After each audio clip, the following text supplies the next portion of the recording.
আপনি কি কল্পনা করতে পারেন পরীক্ষার হলে বসে একজন শিক্ষক বলছেন ভোট দিলে নাম্বার বাড়বে? জগন্নাথ বিশ্ববিদ্যালয়ে যকসু নির্বাচনকে কেন্দ্র করে এমনই একটি গুরুতর অভিযোগ এখন প্রশ্ন তুলছে।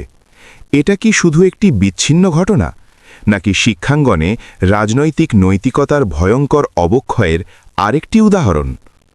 আজকের বিশ্লেষণে আপনি বুঝবেন এই অভিযোগ কেন শুধু একটি শিক্ষক বা একটি দলকে ঘিরে নয়, বরং পুরো শিক্ষা ব্যবস্থার জন্য একটি সতর্ক সংকেত।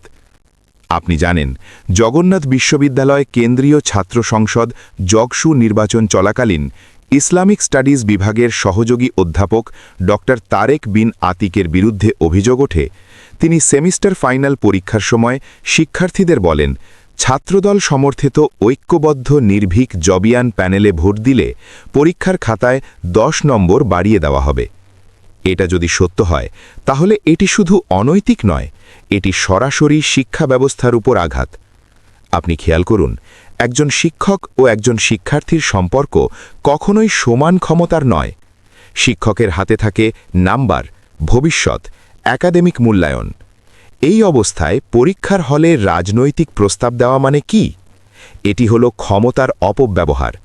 এটি মুক্ত মতামত নয়, এটি এক প্রকার একাডেমিক ব্ল্যাকমেল। নাম প্রকাশে অনিচ্ছুক একাধিক শিক্ষার্থী বলেছেন, এটি প্রথমবার নয়, আগেও বিভিন্ন সময় ছাত্রদল সমর্থিত প্যানেলের পক্ষে ভোট চাওয়া হয়েছে। আপনি বুঝতে পারছেন তো, যখন শিক্ষার্থীরা ভয় বা চাপের কারণে নাম প্রকাশ করতে চায় না, তখন সমস্যাটা ব্যক্তিগত নয়, তখন সেটি প্রাতিষ্ঠানিক ভয়।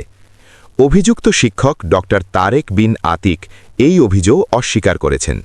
তিনি বলেছেন এটি সম্পূর্ণ মিথ্যা ও বানোয়াট।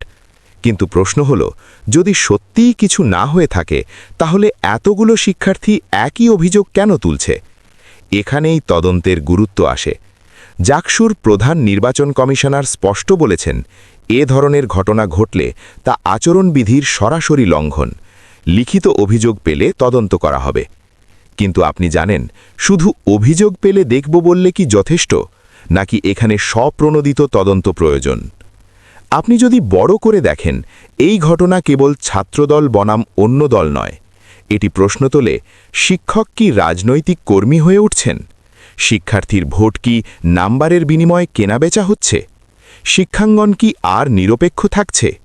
যদি পরীক্ষার হলে রাজনীতি ঢুকে পড়ে, তাহলে ক্লাসরুম আর নিরাপদ থাকে না।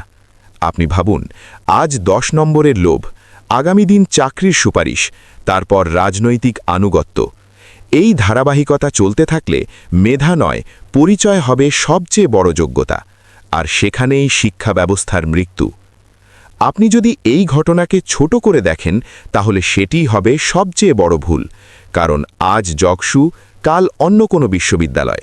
শিক্ষক রাজনীতির ঊর্ধ্বে থাকবেন, এটাই ছিল আমাদের বিশ্বাস।